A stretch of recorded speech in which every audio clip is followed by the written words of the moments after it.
Welcome to Topic 6 of Ethics and Governance. This topic examines two of the most important and, in my experience, two of the most frequently confused ideas in the whole of governance: accountability and integrity. People use these words almost interchangeably, but they are genuinely different, and the difference matters enormously in practice. In this lecture, we will define each one precisely, learn to tell them apart, see the concrete mechanisms that build them inside an organization, and then practice the most demanding skill in the course: evaluating a real situation for its accountability and integrity. These two ideas tie much of what we have learned together, so let us get them really clear. The textbook carries the full detail. Let me start with a small scenario that I want you to hold in your mind throughout this lecture because it captures the whole topic. A company discovers a serious error in its past financial accounts.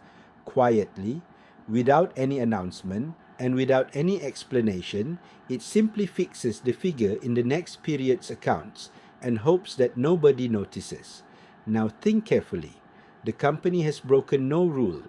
The numbers are even correct now, and yet something about this feels clearly wrong, doesn't it?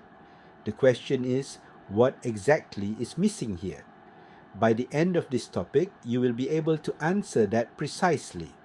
And the answer, as you will see, is about integrity, because even where accountability in the narrow technical sense has been satisfied, the honesty that integrity demands has not. Who upholds accountability and integrity in Malaysia? It is not one body, but a whole web of them, both public and private. In the public sector, the Auditor General independently scrutinizes how the government spends public money and reports the findings openly. Regulators such as the Securities Commission and the Malaysian Anti-Corruption Commission, the MACC, enforce the rules and pursue wrongdoing. Inside companies, it is the board, the audit committee, and the internal control systems that hold management answerable day to day. And the law reinforces all of this. The Whistleblower Protection Act 2010 protects those who report wrongdoing, and Section 17A of the MACC Act can hold senior figures personally responsible for corporate corruption. So accountability is not upheld by a single guardian. It is held up by many institutions working together. After this topic, you should be able to do the following: distinguish accountability from integrity, precisely, not vaguely. Recognize both of them, and crucially, their absence in real-world scenarios. Identify the governance practices that link the two together. Describe the key mechanisms that build them: disclosure, audit, internal control, and whistleblowing. And evaluate the accountability and integrity issues in a real case, which is the highest order skill in this entire course. So we move from defining these two ideas all the way up to judging them in action. Here is our journey. First, accountability versus integrity, getting the precise difference clear. Second, spotting both and their absence in practice. Third, the mechanisms that actually build them inside organizations. And fourth, applying everything to evaluate a case of workplace misconduct. By the end, you will be able to handle these two ideas and the relationship between them with real confidence.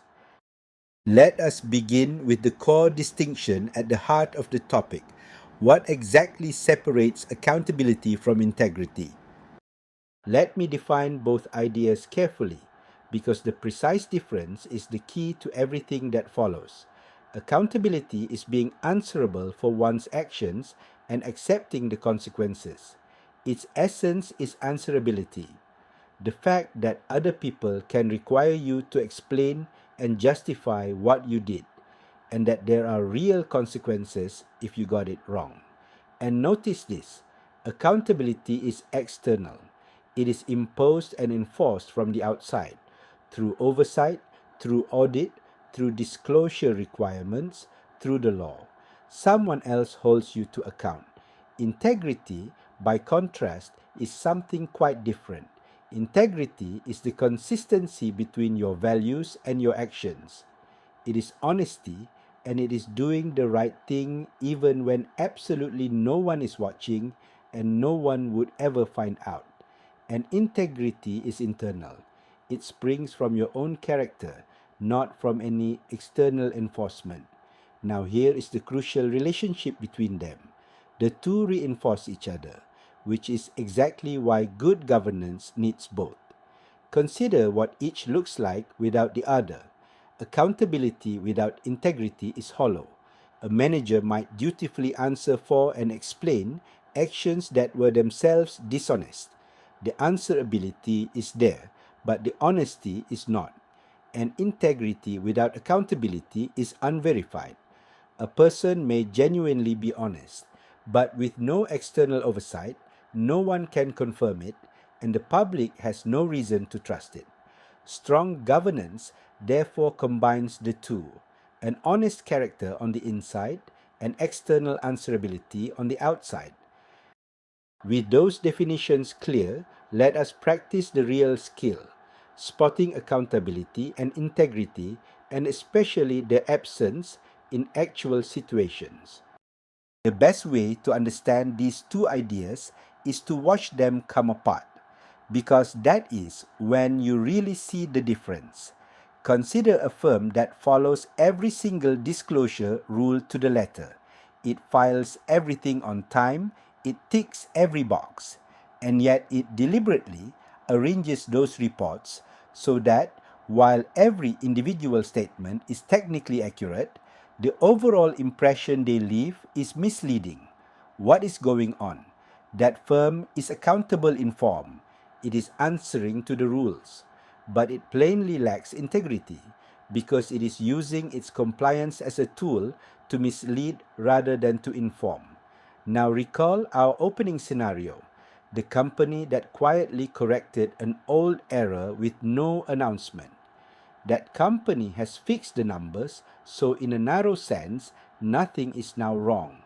But it too has failed the test of integrity, because honesty would have required it to disclose the error and its correction, so that anyone who relied on the original figures understands what happened. And contrast both of those with a company that openly admits a mistake, explains it, and reforms its processes. That company shows both accountability and integrity together.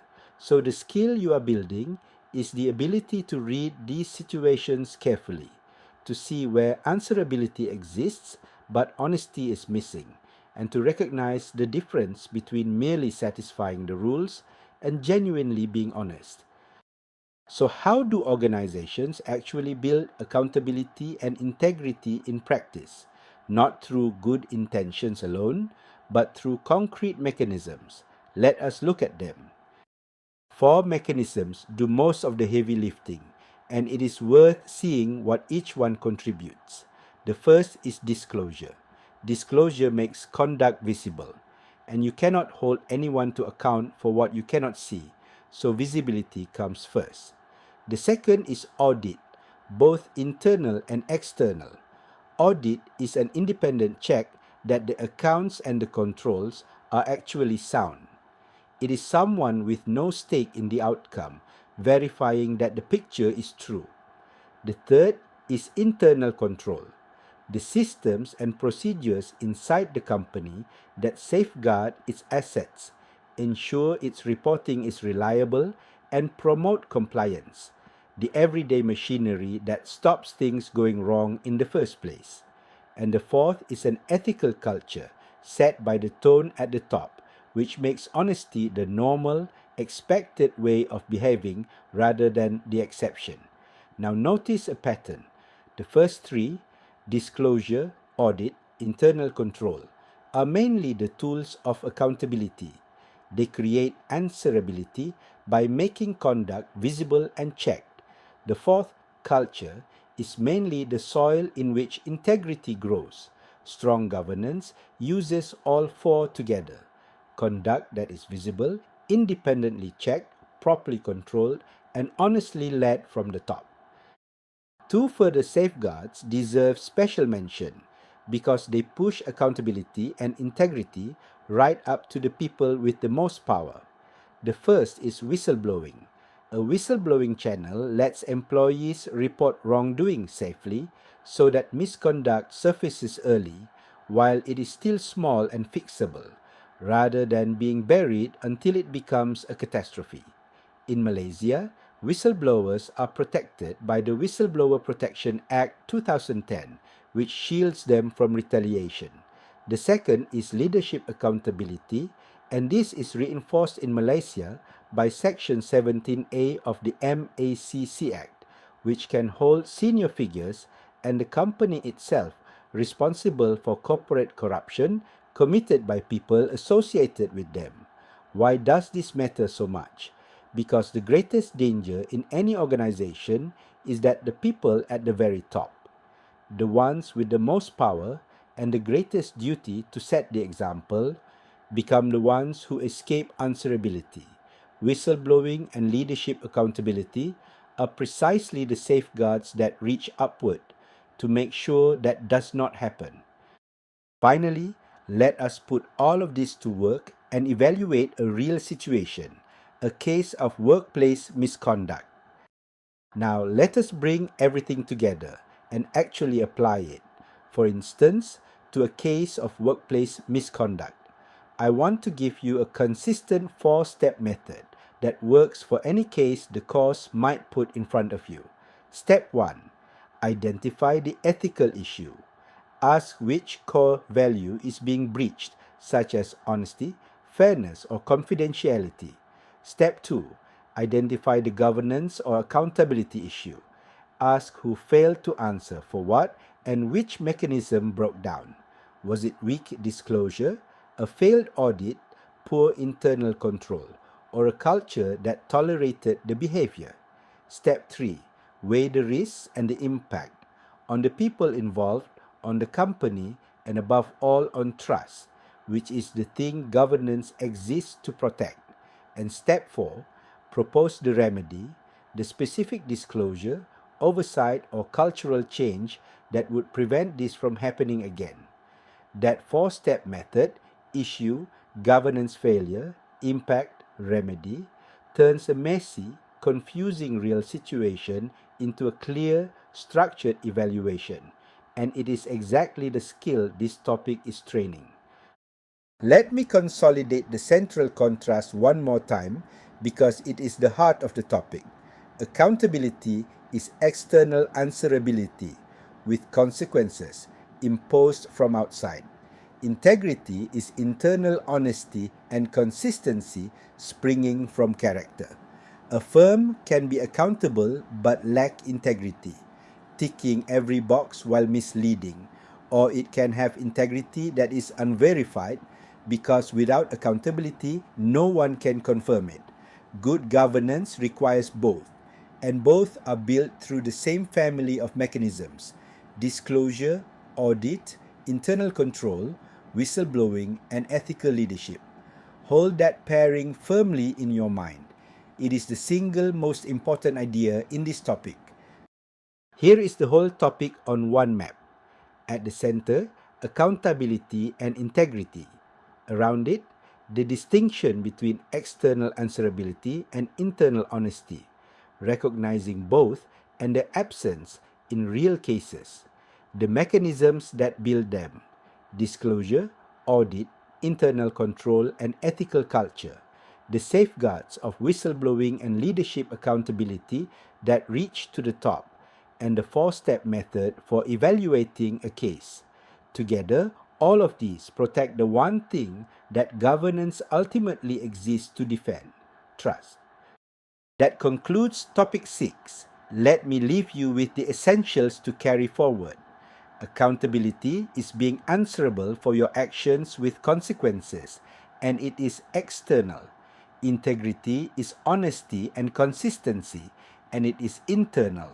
And good governance genuinely needs both, because each is incomplete without the other. They are built through disclosure, audit, internal control, and ethical culture. Whistleblowing and leadership accountability push them up to the people at the top. And you can evaluate any case using 4 steps: name the ethical issue, the governance failure, the impact, and the remedy. Please read the full chapter in the textbook. Thank you for watching, and I will see you in our final topic.